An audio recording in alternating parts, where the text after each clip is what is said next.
Welcome to this month's informative capsule of CRAI Liceo Del Valle. My name is and I'm a viola teacher here in Liceo Del Valle. This capsule will find information about music, culture, technology, art, environment, and science, which are the most relevant news of every month. CRAI Liceo Del Valle, educating with the family for life.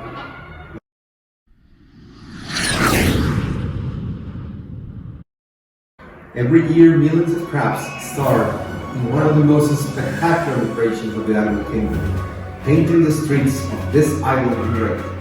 Christmas Island is an Australian territory in the Indian Ocean where only 1,500 people live. The low population density has nourished the development of endemic species in the forest and beaches, of which one of them hoards the reflexes, the red crab. The red crab is a diurnal but solitary animal that dwells for 3 months in the jungle dens, but once the rain season starts, thousands of these red crustaceans begin a dangerous journey from the dense Amazon jungle to the coast, their ultimate goal being reproduction.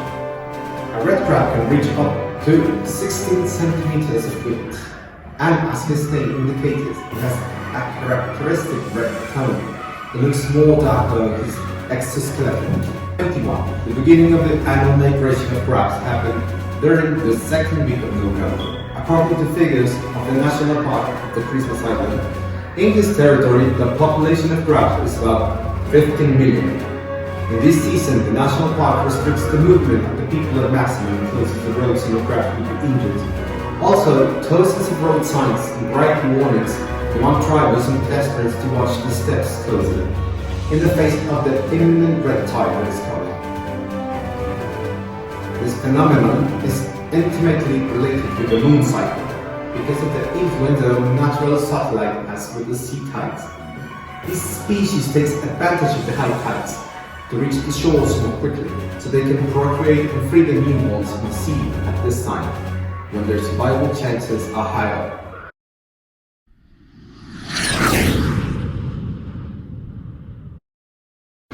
Every fall, the population of Barra, a small town of 4,900 inhabitants that is located in the North Stream of Alaska, meet on the 18th or 19th of November to see the last sunset of the year.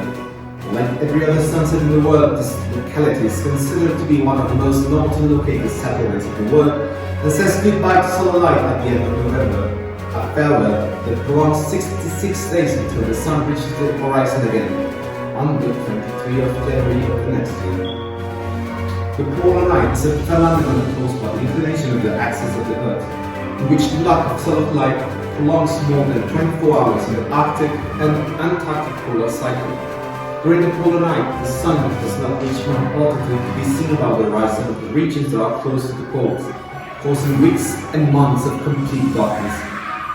Third polar night, the cold intensifies and the median temperature reaches minus 20 degrees Celsius in January. Nevertheless, the Barrows locals continue with the daily routine, but take to spend more time in their houses because of the merciless cold weather. However, Barrow is not the only populated site where the polar night extends more than 1 month. The largest city in the Arctic polar cycle is Murmansk, a Russian locality with more than 300,000 inhabitants, where the Arctic night extends from the 2nd of December to the 11th of January, approximately 40 days without sunlight. Unlike other water bodies located at that latitude, the Murmansk port stays active during the polar night, thanks to the warm sea current of the North Atlantic, which impedes the congealment of the water. Historical records indicate that during the winter, the median temperature goes from 16 degrees Celsius to the staggering amount of minus 39 within the city. However, since the 90s, Murmansk has suffered a dramatic decrease in the population, a pattern that could be linked to the duration of the polar night. A similar reality is experienced year after year in Tromsø, a Norwegian city known popularly as the cultural capital of the Arctic. This locality says goodbye to the sunlight on November 22nd until the 15th of January of the next year. Nevertheless, far from being a break to life in Tromsø, the arrival of the polar night opens a season high in tourism, in which thousands of travelers arrive in the locality to practice winter sports, hunt northern lights, or to sign humpback and killer whales that emerge from the icy waters between October and January. During all night, Toronto celebrates his International Cinema Festival, the Jazz Festival, the Northern Lights Festival, amongst others that lift up the cultural life of the city in his wakeful dawn.